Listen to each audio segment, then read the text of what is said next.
একটা পরিপ্রেক্ষিতে আল্লাহ পাক এই দুইখানা আয়াত নাজিল করে। নবীজি সাল্লাল্লাহু আলাইহি ওয়াসাল্লাম কালিমার দাওয়াত দেন। দিন যত যায় মুসলমানের সংখ্যা তত বাড়ে। কালাইলা ঠিক করল, এই একজন মানুষ আপনারা সকলের বিরুদ্ধে গেল। আল্লাহ পাক তার সৎ সাহস আরো বাড়ায় দিক। সঠিকটা কিন্তু সে ওই করছে, একলা কইছে আর কি। দিন যত দিকে রহমের নজর দিছে, দেখতে দলটা ছোট, শক্তিও নাই, অর্থও নাই, কিন্তু আল্লাহর সাহায্য তাদের সাথে আছে। এমন কোন রাস্তা নাই যেই রাস্তা ইসলামের বিরোধিতা হয় নাই, এরপরেও ইসলামকে থামানো ওদের দ্বারা সম্ভব হয় না। এখনো চামুন্ডা এখনো জমিন আছে। কোরআনের বিরুদ্ধাচরণ করা, কোরআনের ক্ষতির চিন্তা করার দল এখনো আছে। তাম পৃথিবীর জমিনে ইসলাম বিরোধী যত রাস্তা, যত সংগঠন, যত কার্যক্রম দেখবেন, ইসলামের বিরুদ্ধে যত দল, যত দেশ, যত মানুষ কাজ করে, ঘুরে ফিরে সকলের লক্ষ্য উদ্দেশ্য আবার একটা। সেই লক্ষ্য উদ্দেশ্য হলো মানুষকে কোরআন থেকে দূরে সরায় রাখা। কোরআনুল কারীম থেকে যেন মানুষকে দূরে হওয়ার আগ পর্যন্ত সারা মক্কা কেন সারা দুনিয়ায় মুহাম্মাদের কোন শত্রু নাই।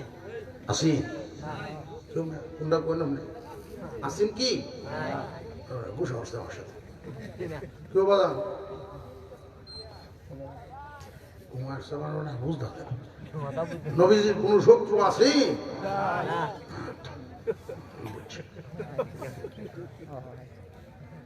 নারে তাকবীর। একটু লালা সরাতে হবে, অর্ধেক ঘুমো।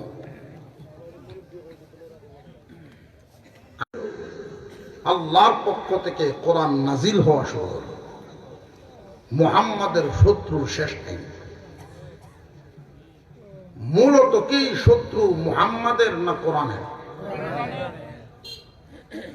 কালিমার শত্রু, কোরআনের শত্রু। শত্রু তো মুহাম্মদ, ব্যক্তি মুহাম্মাদের না। ব্যক্তি মুহাম্মদ 40 বছর বয়স পর্যন্ত মক্কায় এতটাই জনপ্রিয়, বংশের মানুষ, দূরের মানুষ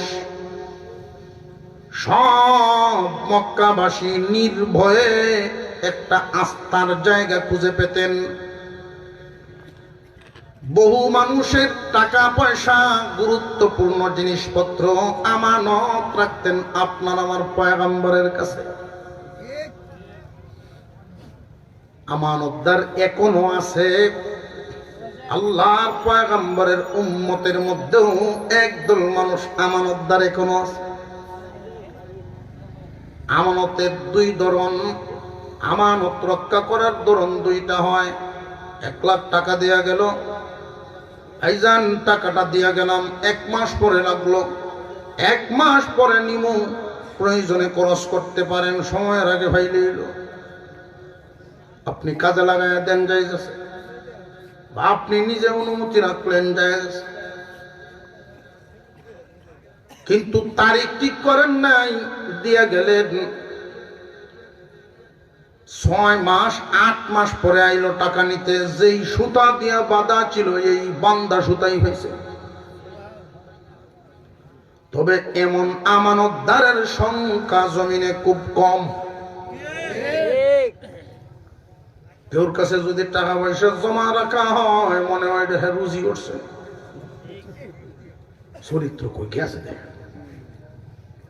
ধার দেওয়া টাকা উদ্ধার করতে গেলে পিছনে পিছনে ঘোরা লাগে, ভাই দয়া করে দিল, সাহায্য চাইতেছে।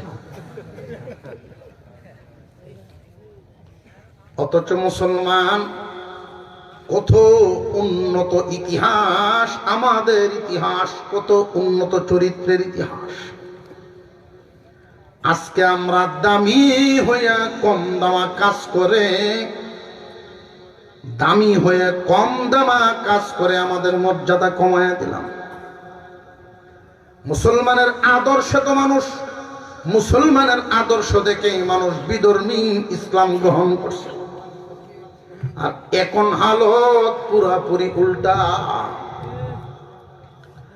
আপনার আমার পয়গম্বরের কাছে মানুষ আমানত রাখতো, যেমনে রাখতো এমনি পাইতো। সারা মক্কার মানুষ আবু জেহেলের এক বন্ধু নীরবে ডাইকে নিছে শুনায়, তোর বাতিজা মুহাম্মদ সত্য কয় না মিথ্যা কয়? আবু জেহেল কি বুকা না বাটপার? ধরাই না যে শুনতো না, বুকা না বাটপার বুঝা লাইছে। আমি যদি বলি মুহাম্মদ সত্য বলে, আমারে উল্টা প্রশ্ন করবো, বিরোধিতা করস কেন? সত্যের বিরোধিতা। যদি বলি মিথ্যা বলে, আবার প্রশ্ন করব, আল আমিন উপাধি দিসলে কেটে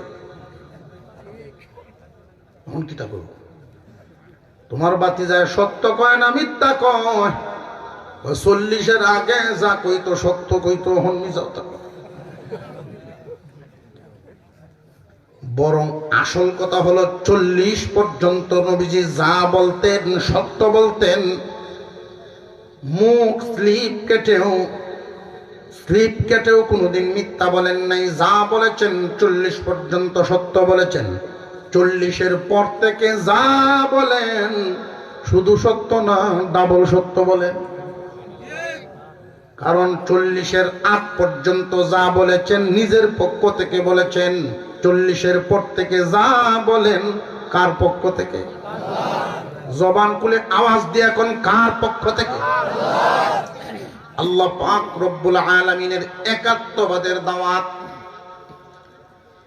আপনার আমার পয়গম্বরের একটা অভ্যাস ছিল, উনি যেখানে বসতেন চেষ্টা করতেন কাবাঘর কি দেখা যায় কিনা। এইভাবে বসা যায়নি, কারণ কাবাঘর তো এমনই একখান ঘর, যেই ঘর একবার দেখলে 20 বার রহমত নাজিল হয়। জমিনের 3টা জিনিস এমন দেখলেই সওয়াব পাওয়া যায়। এর মধ্যে একটা হলো আল্লাহর ঘর, 2 নাম্বার মা বাবার চেহারা। কোন সন্তানের প্রতি যদি মা বাপ খুশি থাকেন, এমন সন্তান যখন মা বাবার চেহারার দিকে তাকান, মহান আল্লাহ কবুল হজের সওয়াব দেন। আর একটু জোরে কই সুবহানাল্লাহ। কইছো না তুমি কইছো না। 1 নম্বরে কাবাঘর, 2 নম্বরে মা বাবার চেহারা, 3 নম্বর আল্লাহর কালাম কুরআনুল কারীমের কালো হরফ। এগুলো তাকায়া দেখলেও সওয়াব পাওয়া যায়, এমনই নিয়ামত। কুরআন তিলাওয়াত যেই ঘরে আছে, এদের রিজিকের চিন্তা নাই, পেরেশানি নাই, দায়িত্ব আল্লাহ। যারা কোরআন পড়নেওয়ালা হয়, সহি শুদ্ধভাবে শুধু কোরআন পড়তে জানে, আর কিছু জানে না, আল্লাহ রব্বুল আলামিন এদের রিজিকের জিম্মাদারি নিজে আদায় করে। কেন জানেননি? যেই কোরআনের উসিলায় আল্লাহ জান্নাত দিবেন। কুরআনুল কারীম গ্রহণ করবে যারা, জান্নাত তো পাইবে তারা। যে কোরআনের বিনিময়ে অমূল্য রতন জান্নাত পাওয়া যাবে, কিছু দিনের জন্য না, চিরজীবনের জন্য জান্নাত মিলবে। ওই কোরআন দুনিয়াতে যেই ঘরে থাকবে, যেই ব্যক্তি তিলাওয়াত করবে, দুনিয়ার সামান্য হায়াত, সামান্য রিজিক ওই কোরআনের উসিলায় আল্লাহ ব্যবস্থা করবেন। এটা সহজেই বুঝে আসা। মুসলমান ইমানদার ভাইয়েরা, আমার আপনার পয়গম্বর বসা আছেন একটা পাহাড়ের সাথে হেলান দিয়া। পাহাড়টা ছিল পাথরের, নাম জাবালে আবু কুবাইস। হেলান দিয়া বসা, কাবাগরের দিকে ফিরে একদল মানুষ আইছেন নবীজির সামনে, যারা নিজেদেরকে খুব বুঝদার মনে করে। সমাজও দেখবেন এমন কিছু মানুষ থাকে যারা গিরা দিয়ে কথা কয়, গিরো দিয়ে কথা কয়। এরা একবারে ফুলের মতো পবিত্র, জিলাপির মতো সোজা। এলাকায় যদি দয় দরবার সালিশ বৈঠক হয়, দেখবেন ময় মুরব্বীরা মিললে মোটামুটি ভাবে একটা সমাধানের নিচে এমনি এমন এক কথা লাগাই দিছে, ফেস এক ফেসে পুরো সালিশ শেষ। এমন কিছু বুদ্ধিমান লোক, চালাক মানুষ এলাকায় থাকে। মক্কা নগরে আমার আপনার পয়গম্বরের সামনে এই জাতীয় একদল মানুষ হাজির। মুহাম্মদ, তুমি নাকি এক আল্লাহর দাওয়াত দাও? হ, আমি এক আল্লাহর দাওয়াত দেই। আমার আল্লাহ একজন, আমার অনুসারী যারা তারা আল্লাহ একজন। ও মুহাম্মদ শোনো, আমরা অনেক খোদার পূজা করি, বহু খোদার পূজা করি, সকলে মিলাও আমাদের সমস্যা সমাধান করতে পারে না। আমরা অসুবিধা দূর হয় না। তোমার এক আল্লাহ কেমনে সব সমস্যা সমাধান করবে? যুক্তি দিছে আপনার ঘুমাও। এক আল্লাহর দাওয়াত দাও, তোমার এক আল্লাহ কেমনে সকল সমস্যা সমাধান করবে? তুমি কি সেই আল্লাহর নবী? বলে হ। শোনো, তোমরা যেই খোদার পূজা করো অনেক খোদা, আর আমি যেই খোদার দাওয়াত দেই এক খোদা। তোমাদের অনেক খোদাও সমস্যা সমাধান করতে পারে না, আর আমার এক খোদাই পারে। তার কারণ কি জানো নি? মূলে একটা কারণ আছে। বলে কি কারণ? যে তোমাদের খোদাগুলো পরনির্ভর, আর আমার এক খোদা স্বনির্ভর। কথা বুঝেন না? এটা তোমাদের খোদাগুলো নিজে নিজেই চলতে জানে না, বন্দা চালাইব কেমনে?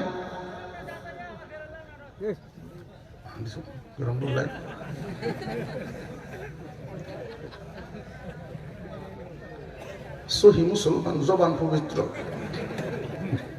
পবিত্র জবান। আল্লাহ মাফ করুক, সহি বুঝদান করুক, বলেন আমিন। দেখবেন সাত দোহানো বালা কথা কইতেছে, এর মধ্যে ৬-৭টা ইংরেজি বিষয় বালা কথার মধ্যে। যাদের জবানের সাথে অশালীন কথা মিশে যায়, ঠোঁটের সাথে সম্পর্ক হয়ে যায়, মুসিবত এদের সামনে মৃত্যুর সময় কালিমা উচ্চারণ কঠিন হয়ে যায়। মুসলমান ভাইয়েরা আমার আপনার পয়গম্বর বলেন, হে মক্কাবাসী, আমার খোদা আর তোমাদের খোদা এক নয়, এক নয়। আমার খোদা একক, তোমরার খোদা অনেক। আমার খোদা যদিও এক, অনেক শক্তিশালী ক্ষমতাবান, আমার খোদাকে কেউ চালায় না, বরং আমার খোদা সবাইকে চালায়। তোমরা যাদের পূজা করো নিজেরা চলতেই জানে না, তোমরা কান্দ লইয়া ঘুরো। ঠিক না বেটে? নবীজি সাল্লাল্লাহু আলাইহি ওয়াসাল্লাম তাদেরকে বুঝাইলেন, শুনো, মূর্তি কারোর কোনো উপকার করতে পারে না। মূর্তি কোনো উপকারও জানে না, ক্ষতিও করতে জানে না। আপনার কি মনে হয় মূর্তির কোন ক্ষমতা আসেনি? নিজে নিজে বনতেই জানে না, বন্দায় কুদা বানায়, এমন পাগল কই আছে? আরবের মানুষরা মূর্তিকে খুব পছন্দ করত। এর মধ্যে একজন সাহাবী, নবীজির একজন সাহাবী, সরল সহজ মানুষ। উনি যখন মূর্তি পূজা করতেন ইসলাম কবুল করার আগে, মূর্তিকে খুব ভালোবাসতেন, মূর্তিকে খুব পছন্দ করতেন। একটা মূর্তি বানায় সাথে নিয়ে নিয়ে ঘুরতেন। পাথর খুব ওজনী জিনিস সাথে রাখা বড় কঠিন, ভারী হয়ে যায় ব্যাগ। এই জন্য শখ করে উনি আটা দিয়ে একটা মূর্তি বানাইছে, গমের আটা দিয়ে। আটা দিয়া মূর্তি বানাইয়া শুকাইছেন, শুকায় এখন বেগলে ঘুরে। যে সময় মনে হয় বাইক করে খুদারে দেহে গসব করে। নবীজি সাল্লাল্লাহু আলাইহি ওয়াসাল্লাম যখন বলছেন যে মূর্তি কোনোদিন কারোর উপকার করতে পারে না, এই ক্ষমতা মূর্তির নাই। সরল সোজা সাহাবী, সিধা মানুষ, উনি কইছেন হুজুর আমি মূর্তির থেকে ফায়দা পাইছি। নবীজি বলেন দাঁড়াও দাঁড়াও, সবার ভিতরে প্রশ্ন জাগবে, তুমি কি পাইছো এটা সবার সামনে কও। হুজুর আমার একটা মূর্তি আটা দিয়া বানাইলাম, সাথে নিয়ে ঘুরতাম। হঠাৎ একদিন এমন এক জায়গায় সফর, বিশাল মরুভূমি পাড়ি দিচ্ছিলাম, কোনো মানুষ নাই, বাড়িঘর নাই, সাথে পানি খাদ্যও নাই, পেটের খিদায় পাও চলে না। এমন এক ক্ষুধা লাগছে হুজুর এই দিন। হঠাৎ মনে হয়েছে যে এই ক্ষুধা তো ভাতরের না, বানাইছিলাম আটা দিয়া, ওই দিন আমি খাইলাইছিলাম ক্ষুধা, পেটের খিদা নিবারণ হয়েছি, এই দিন একটু উপকার হয়েছি না। আল্লাহর রাসূল বলেন রে বুকা, মূর্তি তোমার খিদা নিবারণ করছে না, উপকার করছে না, তোমার খিদা দূর হইছে মূর্তি না আটায়। সুতরাং মূর্তি উপকার করছে না, উপকার করছে আটায়। তখন তারও বুঝাইছে, সবার বুঝাইছে। এই মানুষগুলো নিজেরা বড় বুদ্ধিমান, নিজেদেরকে মনে করে। আমার আপনার পয়গম্বরের সামনে আইসা বলে মুহাম্মদ তোমার আল্লাহ বুঝি এতই ক্ষমতাবান? বলে হ, আমার আল্লাহ সব পারেন, আমি সেই আল্লাহর নবী। ও মুহাম্মদ, আগের যুগের যত পয়গম্বর ইতিহাস থেকে শুনেছি সবারই মুজিজা ছিল, তুমিও মুজিজা একটা দেখাও। তোমার আল্লাহ যে এত ক্ষমতাবান, তুমি সেই শক্তিশালী ক্ষমতাবান খুদার নবী, মুজিজা দেখাও, তোমার আল্লাহর ক্ষমতা দেখাও। কি দেখতেন? যেই পাথরের পাহাড়ের সাথে হেলান দিয়া বসা, ওই পাথরের পাহাড়কে স্বর্ণের পাহাড় বানায় দেব। সুবহানাল্লাহ, বাস্তব। এই পাহাড় যদি স্বর্ণ হয়ে যায়, আমরা তাহলে স্বর্ণ নিতে পারবো আর কালিমা ভরে মুসলমান হয়ে যাবে। এরা মুসলমান ওই তো আইছে না নবীজির টেস্ট করতেছে। এদের ভিতর বালা না, এদের অন্তরের হালত বালা না। তবে আমার আপনার পয়গম্বর জনদরদি, মানব দরদি, উম্মতের দরদি। আল্লাহর পয়গম্বর যখনই শুনলেন কালিমা পরে তারা মুসলমান হবে, আল্লাহর নবী মনে মনে ভাবেন যদিও আল্লাহর কাছে দোয়া যদি উনি করেন তো পাহাড়ের অবস্থা পাথর থাকবে না, স্বর্ণ হবে, এতে কোনো সন্দেহ। কারণ নবী সাল্লাল্লাহু আলাইহি ওয়াসাল্লাম আমার আপনার পয়গম্বর, আমার আপনার নবী অন্যান্য নবীর মতো না অনেক মর্যাদাবান। আমার আপনার নবীকে আল্লাহ মুজিজা দিবেন না দিবেন না? আরো জোরে কোন। নবীজিকে এই পরিমাণ মুজিজা আল্লাহ দিয়েছেন, আদম আলাইহিস সালাম থেকে নিয়ে ঈসা আলাইহিস সালাম পর্যন্ত সমস্ত নবীকে মিলে যেই পরিমাণ মুজিজা আল্লাহ দিয়েছেন, আমার আপনার নবীকে একাই এর চেয়ে বেশি দিয়েছেন। আমরা এমন একজন পয়গম্বরের উম্মত, যেই উম্মত চানকোভাল্যা, চানকোভাল্যা মুরব্বীরা বুঝে, এখনের ভোলামান কি বুঝবো চানকোভাল্যা কারে? গরু রয়েছেন তো না কদিন করে কয়দিন পরে গরু হয়েছিল। আম্মা জান আয়েশা সিদ্দিকা রাদিয়াল্লাহু আনহা বলেন, নবীজি কিয়ামতের মাঠে অসংখ্য গণিত মানুষের সামনে আপনি আপনার উম্মতগণকে কেমনে চিনবেন? আল্লাহর পয়গম্বর বলেন, আমার উম্মত চান কহলিয়া, আমার উম্মত গুলো অটোমেটিক আমি চিনব গো আয়েশা, অন্য কোন উম্মতের সাথে আমার উম্মত মিলবে না। 500 গরুর মাঝখানে যদি 2-4-10টা গরু তাকে স্নান করলে ওইগুলো আলাদাই বাইসে থাকবে, মাথায় আলাদা থাকবে। আমার উম্মত হাসরের মাঠে এমন ভাবে হাজির হবে, আমার উম্মতের চেহারা উজ্জ্বল থাকবে, হাত কুনুই পর্যন্ত উজ্জ্বল থাকবে। ইবাদতের জন্য যে ওযু করে আমার উম্মত, ওই ওযুতে দৌত করা জায়গাগুলো নূরে চমকাইতে থাকবে। আমার উম্মত যতক্ষণ জান্নাতে না ঢুকবে ততক্ষণ কোন নবীর উম্মত জান্নাতে ঢোকার পারমিশন নাই। অন্যান্য নবীর উম্মতেরা পরিশ্রম করবে যেমন, বদলাও পাবে তেমন। আর আমার উম্মত পরিশ্রম করব কম, বদলা পাইব বেশি। কেমন বেশি জানো নি? আমার উম্মতের নেকি কাজ করে একটা, নেকি হয় 10টা। নামাজ পড়ে 1 ওয়াক্ত, সওয়াব পায় 10 ওয়াক্তের। এই উম্মতে নামাজ পড়বে 5 ওয়াক্তের, আমল নামায় নেকি জমা হবে 50 ওয়াক্তের।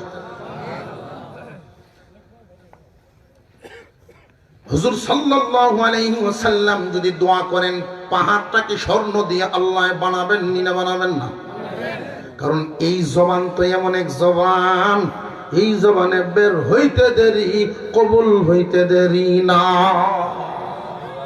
সালমান ফারসি রাদিয়াল্লাহু আনহু বুড়া মানুষ, নবীজির কাছে আসা যাওয়া করেন। চেহারাটা মলিন। কি ব্যাপার সালমান, তোমার চেহারা মলিন কেন? আগো নবীজি, আমার মালিক শক্ত বাধা প্রদান করেছে, আর আপনার দরবারে আসতে পারবো না, নিষেধ করা হয়েছে। আর উনি বলেছেন, এতই যদি মায়া হয় গিয়া বলো মুহাম্মদকে যেন তোমার কিনে নেয়। তাহলে ইহুদি মানুষ কুসা কাসা দেয়া কথা কোন তাদের অভ্যাস। গিয়া বইল তোমার কিনে লাইতো। হুজুর সাল্লাল্লাহু আলাইহি ওয়াসাল্লাম বলেন, তোমার মালিককে গিয়া জিজ্ঞাসা করো তোমার দাম কত। মালিক এই কথা শুনে এমন দাম নির্ধারণ করেছে, কারণ সে তো জানে মুহাম্মদ গরিব, এটা জানে। আর আমরা জানা টাকা দরকার, আমাদের নবী গরিব না। সে জানে মুহাম্মদ গরিব, আর আমাদের জানা টাকা দরকার, আমাদের নবী গরিব না। কেন গরিব না? যিনি ফু দিলে পাথর স্বর্ণ হয়, উনি গরিব। আমাদের নবী গরিব না, তবে গরিবই হালতে থাকতে পছন্দ করতেন। এজন্যই তো সমস্ত পয়গম্বরের আগে জান্নাতে ঢুকবেন মুহাম্মাদুর রাসূলুল্লাহ। সমস্ত নবীগণের পিছনে তুলনামূলক নবীগণের পিছনে থাকবে সুলাইমান আলাইহিস সালাম। নবীগণের আগে মুহাম্মদ, পিছনে সুলাইমান। হুজুর আকরাম সাল্লাল্লাহু আলাইহি ওয়াসাল্লাম বলেন, জিগায়ও দাম কত? এমন দাম কইয়া দিছে যেই দামে যেন কিনতো না পারে। বলবা স্বর্ণের একটা চাকা দিতে কয়েক কেজি ওজন হয় এমন একটা স্বর্ণের চাকা। 2 নাম্বার, একটা খেজুর গাছের বাগান যেন লাগায়া দেয়, যেই খেজুর গাছ 1 বছরের ভিতরে বড় হইবে, খেজুর ধরবে, আবার ভাগ্য যাইব। মেয়াদ 1 বছর। তো 3 জনে কইলে হইব, না সবাই কইতে বলে কোন লাগতো না? 1 বছর। 1 বছর মেয়াদ হইল। কার মনে মনে চিন্তা হইল পরীক্ষা করতাম নবী কেমন, নবীগণের তো মর্যাদা থাকে। আল্লাহর পয়গম্বর বলেন, যাও তোমার মালিককে গিয়া বলো আগামীকাল সকাল বেলায় আসবো, দুটো শর্ত পূরণ হবে, তোমাকে কিনা হবে। নবীজি গেলেন, রে সালমান, খেজুর গাছ কোথায় লাগাতে হবে, জায়গা কি রেডি নি, চারা হাজির আছে নি? জি হুজুর, ব্যবস্থা করা আছে। এই দিন নবীজির সাথে সাথী হয়ে গেছিলেন হযরত ওমর রাদিয়াল্লাহু আনহু, যারে দেখলে শয়তানেও ডরায়। যেই মাত্র তার মালিকে ওমরকে দেখছেন নবীজির সাথে, বাপসাপ বালানা পিছনের দোয়ার খুঁজতেছে, যাইটুকু ভাগ্য মনে হচ্ছে যে চাইছি তো, এটা যুগের সাথে তাল মিলায় চাইছি না। চাউলের দর 50 টাকা বা 60 টাকা কেজি, কেউ যদি সুযোগ পায় কয় 600, ভিটা অনুযোগ্য না। যদি এখন দরায় ভিটা তখন কি করেন? আল্লাহর পয়গম্বর বলেন, ভয় নাই, তোমার উপর জুলুম করতে আসি নাই।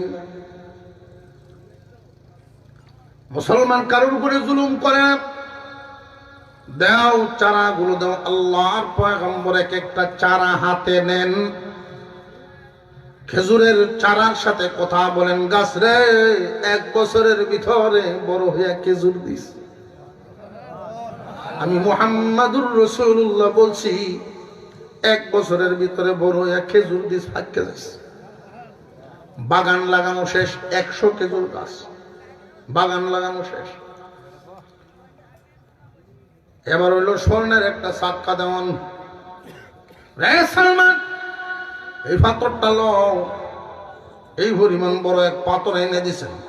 আল্লাহর নবী বরকতের হু দিলেন, তার হাতের মধ্যে এটা স্বর্ণের চাক্কা হয়ে গেছে। সালমান ফারসি রাদিয়াল্লাহু আনহু আজাদ কিনে নিয়ে আসছেন, এখন মুহাম্মাদুর রাসূলুল্লাহর গোলাম। আল্লাহর নবী বলেন, সালমান, আজ থেকে আর আপনি কারোর গোলাম নন, আপনি অনেক বয়স্ক। উনি যখন ইসলাম কবুল করেছেন তখনই উনার বয়স ছিল 120। আজাদ করে দিলেন আপনার আমার নবী। 1 বছর পরে এই ইহুদি আইছে নবীজির কাছে। অভিযোগ বলে, কি অভিযোগ? 100 খেজুর গাছ লাগায় দিয়ে আসছিলেন, 1 বছর মেয়াদ, খেজুর ধরবে আবার পাকবেও। আল্লাহর পয়গম্বর 99টাই বড় হয়েছে, খেজুরও ধরছে, পাকছে। একটা গাছ বড় হয় নাই, আরবের অন্যান্য খেজুর গাছের বাপ ধরছে।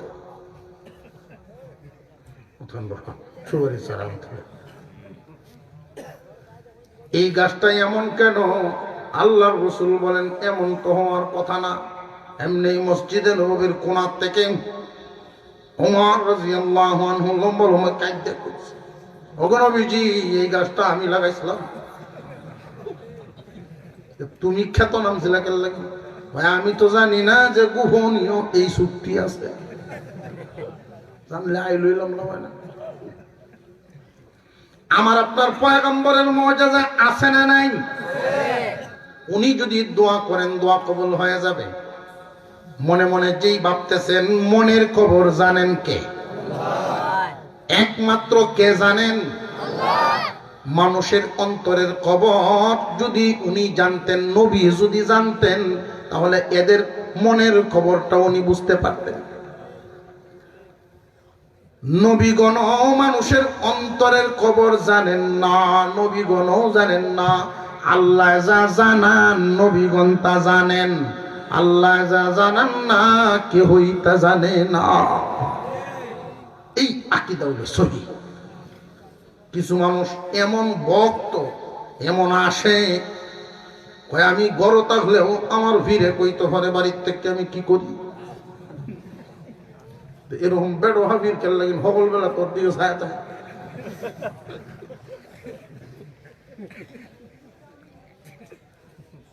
ফিরের প্রতি আকীদাটা বুঝে। একমাত্র আল্লাহ ছাড়া সব জায়গায় সব দেখেন, একমাত্র ক্ষমতা কার? প্রত্যেকেরই আলাদা আলাদা শান, মান, মর্যাদার মাপকাঠি আছে। কেউ যদি এই মাপকাঠির সীমানা ভাঙ্গে তখন তার হালত ঠিক থাকে না।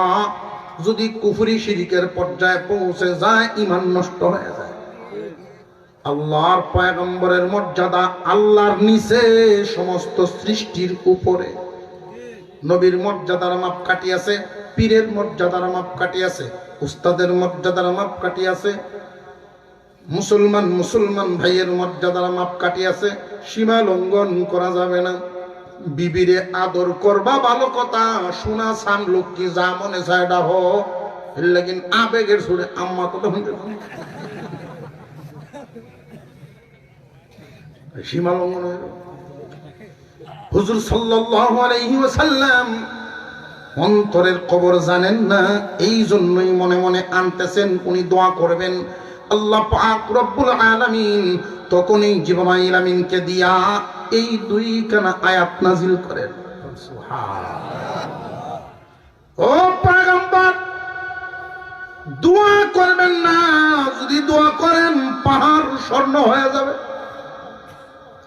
কিন্তু ওরা স্বর্ণ নিবে ঠিক, ঈমান আনবে না। আর ওরা যদি ঈমান না আনে, আল্লাহ পাক এমন এক কঠিন আযাব নাজিল করবে যেটা কিয়ামত পর্যন্ত ইতিহাস হয়ে থাকবে। এদেরকে আযাব দিয়ে আল্লাহ ধ্বংস করবেন, কিয়ামত পর্যন্ত ইতিহাস হয়ে থাকবে, এমন এক আযাব নাজিল করবেন। আমার আপনার পয়গম্বর কোন অঞ্চলের নবী নন, সারা দুনিয়ার রাহমাতুল লিল আলামিন। ইতিহাস হয়ে থাকবে রাহমাতুল লিল আলামিনের জীবদ্দশায়, রাহমাতুল লিল আলামিনের জামানায় আল্লাহর আযাব, কলঙ্কের দাগ লেগে যাবে। নবীজি সাজদায় পড়ে কান্দেন, প্রভু হেদায়েতের মালিক আমি না, হেদায়েতের মালিক তো আপনি। হেদায়েতের মালিক কে? অনেকে আছেন ভুল বুঝেন।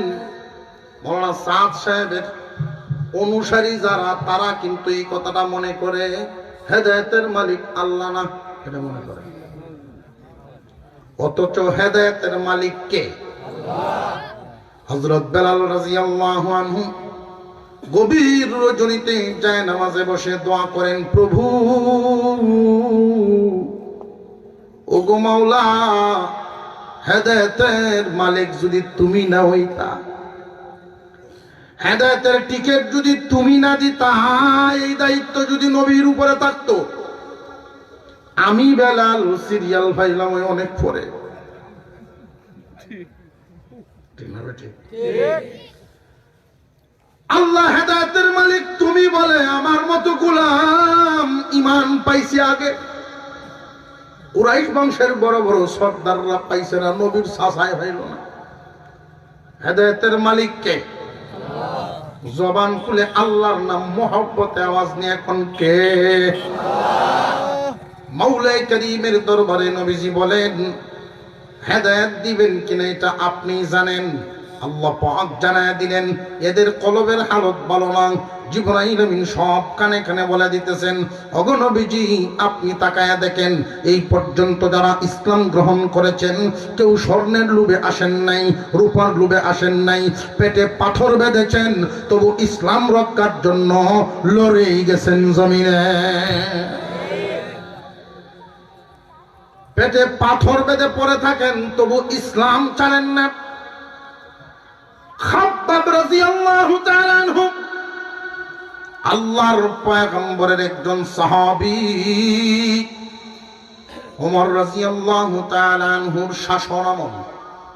এইভাবে মজলিসের মধ্যে বসে ওমর ফারুক রাদিয়াল্লাহু আনহু বলেন, এখন তো মুসলমানদের চতুর্দিক থেকে ভয় কেটে গেছে, সোনালী যুগ চলতেছে। কিন্তু এক সময় এমন গিয়েছিল, সাহাবীরা আল্লাহর পয়গম্বরের সাহাবীরা কত কষ্ট স্বীকার করেছেন। সবাই বলেন জি হুজুর। হযরত ওমর বলেন, আমার মনে হয় ইসলাম কবুল করতে গিয়া হযরত বেলাল যেই পরিমাণ নির্যাতন ভোগ করেছে আর কেউ হয়তো এত নির্যাতন ভোগ করেন নাই। এমনি মজলিসে একজন দাঁড়িয়েছেন, উনি ডাক দিয়া বলেন, ইয়া আমিরাল মুমিনিন, আপনি শুধু বেলালের নামটা বললেন, আমার নামটা বললেন না। ঘাট ঘুরায় তিনি দেখেন খাব্বাব দাঁড়াইছেন। এ খাব্বাব, ইসলাম কবুল করতে গিয়ে আপনি কি কষ্ট করেছেন আমি তো পুরোপুরি জানি না, একটু বলেন শুনি। খাব্বাব রাদিয়াল্লাহু আনহু বলে, মুখে বলতে হবে না, দাগগুলো একটু দেইখা নেন। উনি যেই মাত্র কোমরের কাপড়টা সরাইলেন, খাব্বাব রাদিয়াল্লাহু তাআলা আনহুর কোমর পিঠ দেখে এত সাহসী শক্ত হৃদয়ের অধিকারী খলিফাতুল মুসলিমিন ওমর চোখে হাত দিয়ে বলেন, খাব্বাব কোমরের কাপড় নামাও। এমন আশ্চর্য কোমর আমার জীবনে কোনোদিন দেখছি না। এই খাব্বাব, তোমার কোমরের দিক গোষ্ঠই নাই, পিঠে এত বড় বড় গর্ত কেমনে হলো? খাব্বাব রাদিয়াল্লাহু তাআলা আনহু বলেন, ইয়া আমিরাল মুমিনিন, কালিমা গ্রহণ করার কারণে আমার মালিক উমাইয়া হাত পায়ের মধ্যে বেঁধে জ্বলন্ত আংরার উপরে আমারে শুয়ে রাখছিল। জ্বলন্ত আংরার উপরে শুয়ে রাখছিল, বুকের উপর ভারী পাথর দিয়ে চাপ দিয়া যেন নড়াচড়া করবার মতো আমার ক্ষমতা না থাকে। পিঠের গোশত গলে গলে, চর্বি গলে, নিচের আগুন নিভে যেত, আবার তারা আগুন ধরাইয়া দিত। কানে কানে এসে বলতো, রে খাব্বাব, এইভাবেই তোর মরণ হবে, আর না হয় আমাদের ধর্মে ফিরে আয়। খাব্বাব রাদিয়াল্লাহু আনহু বলেন, আমি ওই দিন এদেরকে জানিয়েছিলাম, আমাকে জ্বালাইতে জ্বালাইতে পোড়ায়া পোড়ায়া যদি তোমরা দুনিয়া থেকে বিদায় করো, আল্লাহ যদি আমাকে আবারও দুনিয়ার জমিনে পাঠায়া দেন, আবারও তোমরা আমারে গ্রেফতার করে যদি আগুন দিয়া জ্বালাও, এইভাবে 1000 বার জ্বলতে রাজি আছি, তবু কালিমা ছেড়ে ইসলাম ছাড়তে পারবো না। আপনি তাদের দিকে তাকান, এদের কলব ভালো না, অন্তর ভালো না। 2 আয়াত নাজিল করে আল্লাহ বুঝায়া দিলেন, এই আয়াতগুলো এদেরকে শোনায়া দেন।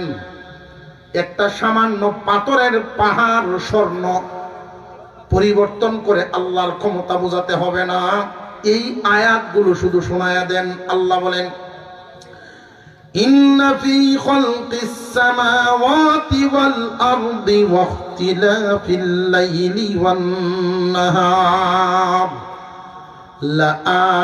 লাআয়াতিল লিউলিল আলবাব। আল্লাহ বলে, নিশ্চয়ই আসমান এবং জমিনের সৃষ্টিতে, আসমান এবং জমিনের সৃষ্টি করার মধ্যে, রাত এবং দিনের পরিবর্তনের মধ্যে জ্ঞানীগণ অবশ্যই চিনতে পারে, অবশ্যই একজন না একজন চালানেওয়ালা আছে। এই চালানেওয়ালা কে? জবান খুলে ইমানি শিখারুক্তি জবান খুলে আওয়াজ করেন, কে? আসমান যে বানাইছেন কোন কুটি তো নাই, জমিন যে বিছাইলেন, আসমান জমিনের সৃষ্টির মধ্যে আল্লাহকে পাওয়া যায়। লক্ষ্য করে দেখেন, বিশাল আসমান লটকায়া রাখছেন, বিশাল আসমান শুধুমাত্র হুকুমের মাধ্যমে। এই জমিনটা যে আল্লাহ বিছাইলেন, এই জমিনকে আল্লাহ এত শক্তও করেন নাই যে খুঁটা গাড়ন যেত না, এত শক্তও করেন নাই কুদাল দিয়ে কোবানি যাইত না, লাঙ্গল চলতো না। আবার এত নরমও করেন নাই যে ট্রাক ভর্তি মাল নিয়ে ট্রাক দাবি দেব, বিল্ডিং উঠতো না, এমন নরমও করেন নাই। বান্দা তোমার উপযোগী করে, বসবাসের উপযোগী করে, ব্যবহারের যোগ্য করে এই জমিন আল্লাহ বিছাইছেন।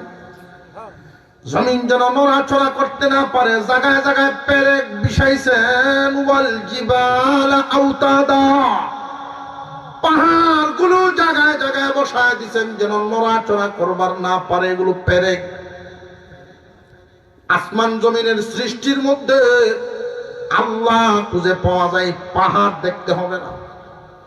রাত এবং দিনের পরিবর্তন, রাত দিনের পরিবর্তন কেমন খুব ভালো করে বুঝেন। কখনো রাত লম্বা হয়ে যায়, কখনো দিন লম্বা হয়। রাত যখন লম্বা হয় দিন তখন ছোট হয়, দিন যখন লম্বা হয় রাত তখন ছোট হয়। এই কারিশমা, এই ক্ষমতা একমাত্র কার হাতে? যদি কোনো মানুষের তো তার তো উভয় আছেন। দিন লম্বা বাড়ি করণ যায় এই ক্ষমতা মানুষের তো, তাহলে উভয় আসিলনি। যে ব্যক্তি কামলা লইল দিন বানাইল 18 ঘন্টা, আর যে ব্যক্তি শ্বশুর বাড়ি গেল রাত বানাইল 28 ঘন্টা, ঘুমাই ঘুমাই। মানুষের হাতে ক্ষমতা নাই। দিনকে আল্লাহ রাতের ভিতরে ঢুকায়া দেন, রাতকে কখনো দিনের ভিতরে ঢুকায়া দেন। এই ক্ষমতা একমাত্র কার? জ্ঞানীগণ যারা, চিন্তাশীল যারা, এর বেশি কিছু দেখতে হবে না। একদল মানুষ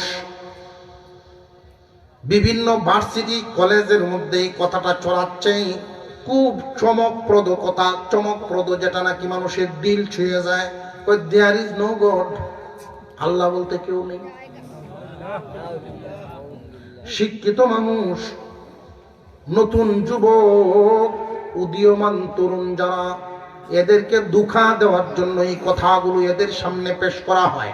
খুব ভালো করে মনে রাখবেন, খুব ভালো করে মনে রাখবেন। এই সমাজটা সুচ্চার হয়ে উঠতেছে, অস্বাভাবিক কিছুই না। এই যে গোষ্ঠীটা, এদের কোনো ধর্ম নেই, এদের কোনো ধর্ম নাই। ওরা কোনো ধর্ম মানে না, মানুষকে মানুষ মনে করে না। ওরা ওদের ক্ষমতার জন্য সব করতে পারে। আল্লাহ বলতে কেউ নাই। এরা মানুষকে প্রচার করায়, যদি আল্লাহ একজন তাকে দেখাও, এগুলো এদের যুক্তি। সাথে সাথে উত্তর দিতে হবে আসমান জমিনের মালিককে। দেখা তো যায় না, তর্ক করবে। মুসলমান যুবক কান পেতে শুনো, মুখস্থ রাখো এই কথাগুলো। এই দুনিয়াতে সব দেখে বিশ্বাস করতে হয় না, কিছু কিছু না দেখেও করতে হয়। যেমন রুহু, রুহু যে আমরা আছে, বিশ্বাস আছে না নাই? অনেকের ভিতরে নাই, বলো আছে না নাই?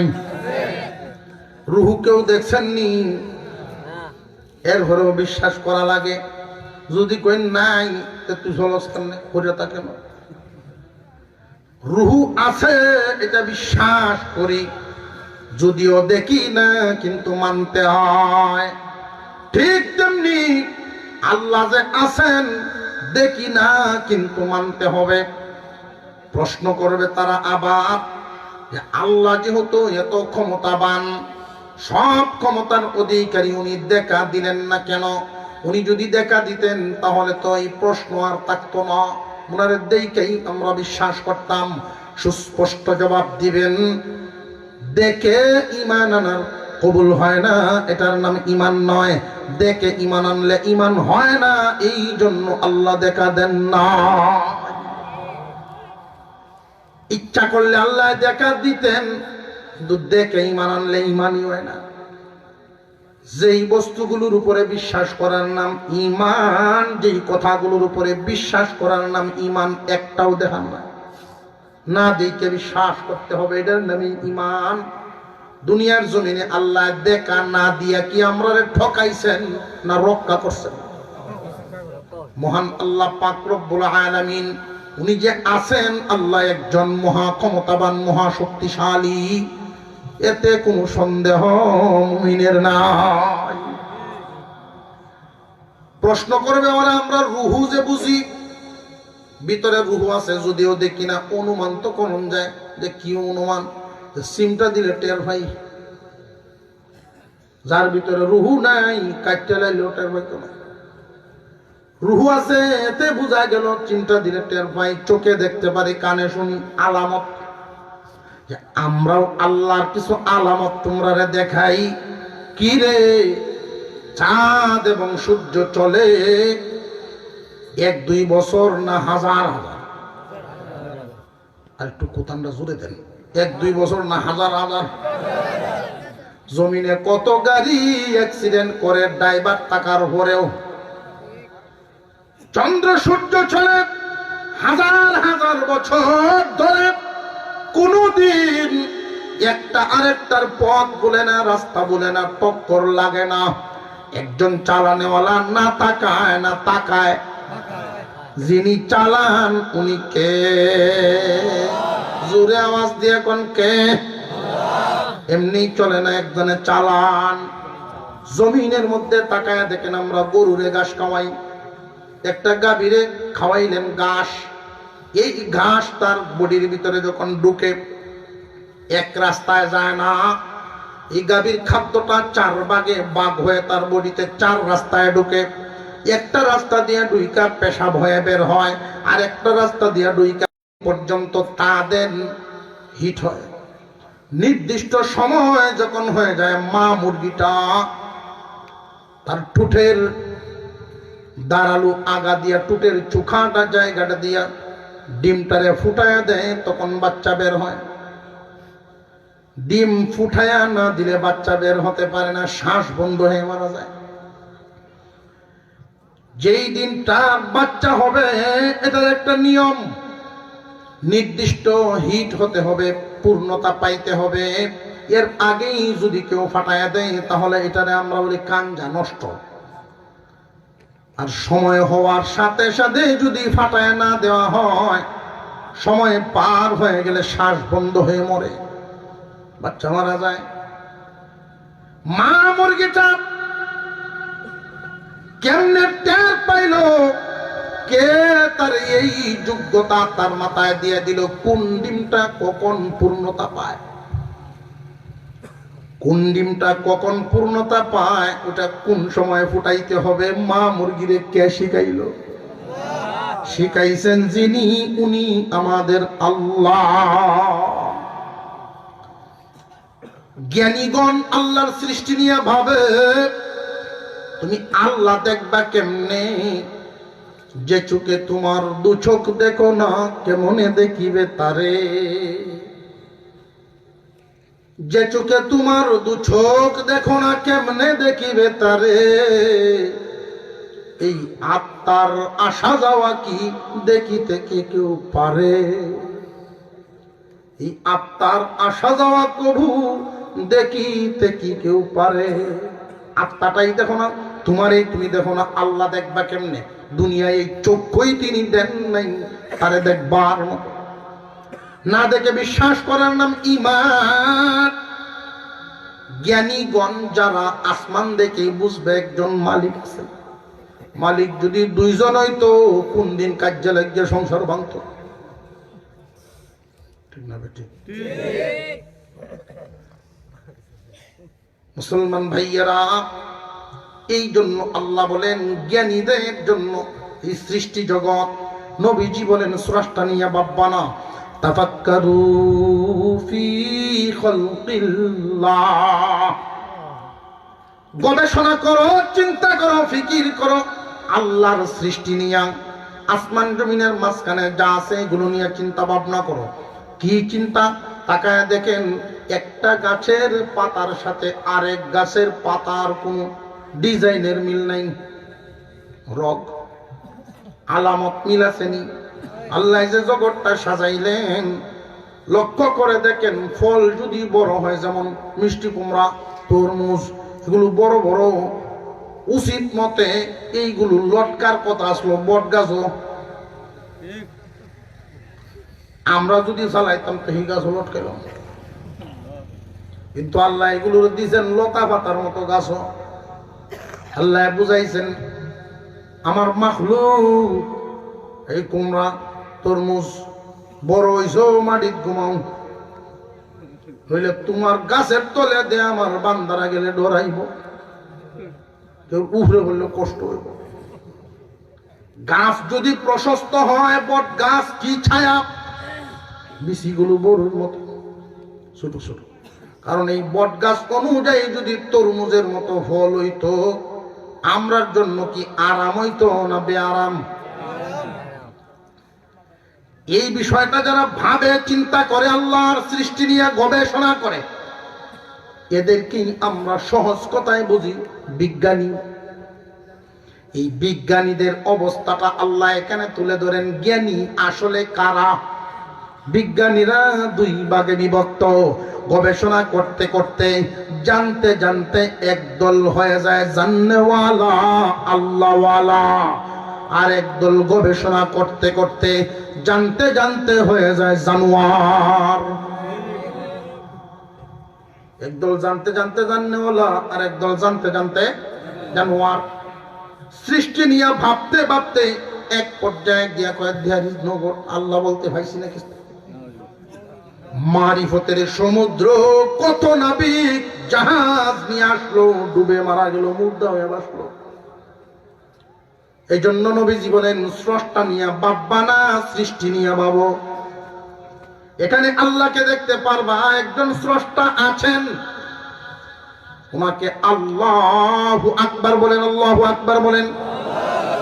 না দেখে বিশ্বাস করবেন। শেষ পর্যন্ত একজন গবেষক এগুলো নিয়ে চিন্তা করতে করতে তার জবান দিয়া এই কথাটা বের হতে বাধ্য। তার যদি ঈমান কামেল হয়, জবান দিয়া বের হবে, রব্বানা মা খালাকতা হাযা বাতিলা সুবহানাকা ফাকিনা আযাবান নার।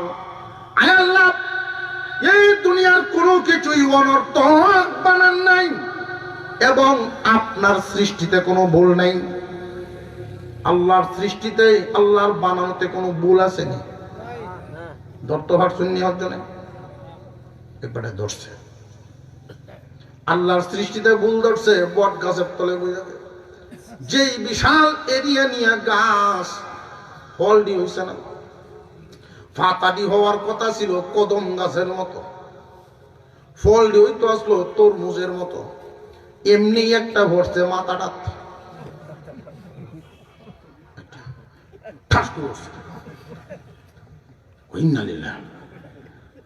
আল্লাহ আমার বাসাইছো। যদি এটা তরমুজের মতো ওই তো আমার কি গতি হইল, আমি ডাইল হইলাম। সমস্ত কিছুর মালিক আল্লাহ।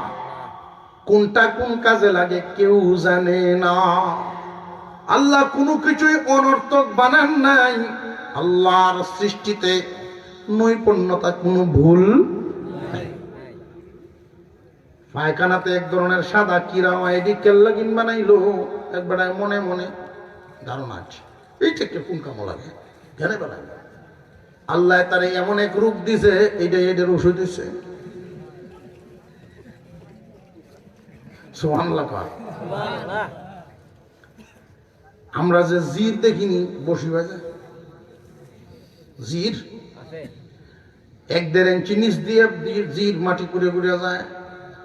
এইটির মধ্যে আর একটা আছে এক জাতি জির, যেটা 500 ফুট 1000 ফুট নিচে আছে জমিনে।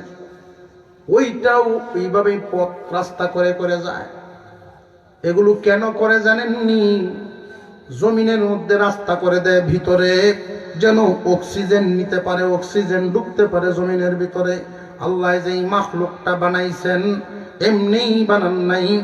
যদি এই জির জাতীয় মাখলুক দিয়া অক্সিজেন জমিনে না ঢুকাইতেন, তাহলে 2.5 ঘন্টার বেশি দুনিয়া টিকবে না।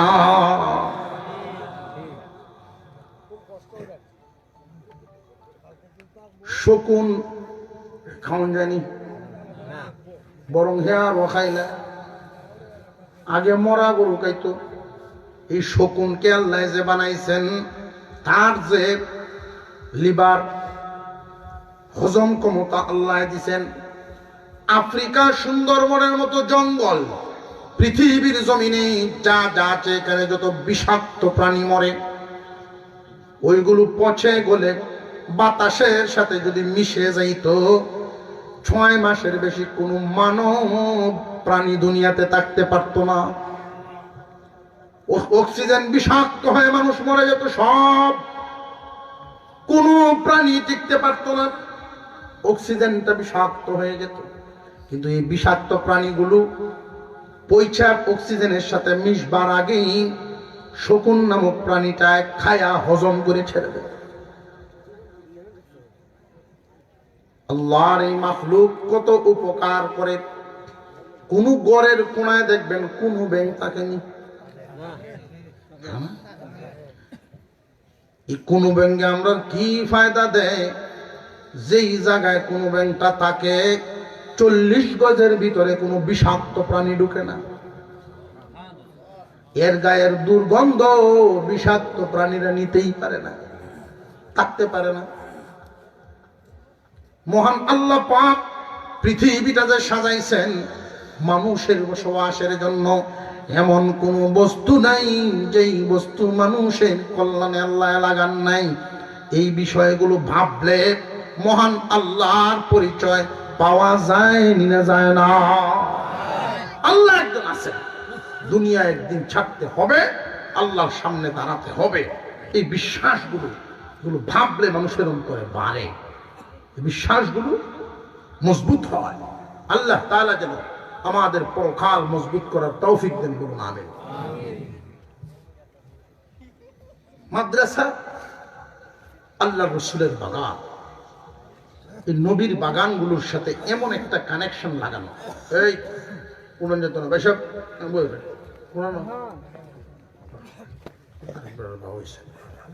সব মুসল্লি গেল টাইম যেত না, আমি ব্যবসা যাইতেছে। আগের দিনে যে ওয়াজও যাইতো মানুষ, আলেমরা এরকম ফ্যান্ডেল থাকতো না, বাড়ির উঠানো 5 জনের মিললে লয়ে গেছেন গিয়া শেখ সাহেবরে কইছেন একটু ওয়াজ করবেন। তো শেখ সাহেব চোখ গুঞ্জে ওয়াজ করতেছেন, মুসলা বিছাই দিয়েছেন একটা যায় না ওয়াজ, আগে বেতের মুসল্লা চোখ খুলছেন, খুললে দেখেন নাই কেউ, সব গেছে। একজন বলেছে কোনারা, কি বাবা সব গেল, তুই কোন কামে বলেছ? আপনি যে মুসল্লা বই ওয়াজ করতেছেন এটা আমার।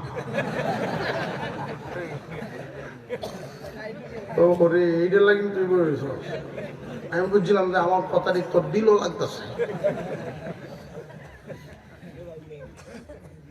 আমরা কয়েকটা মিনিট সময় আল্লাহ রাস্তায় দান করতে পারবো।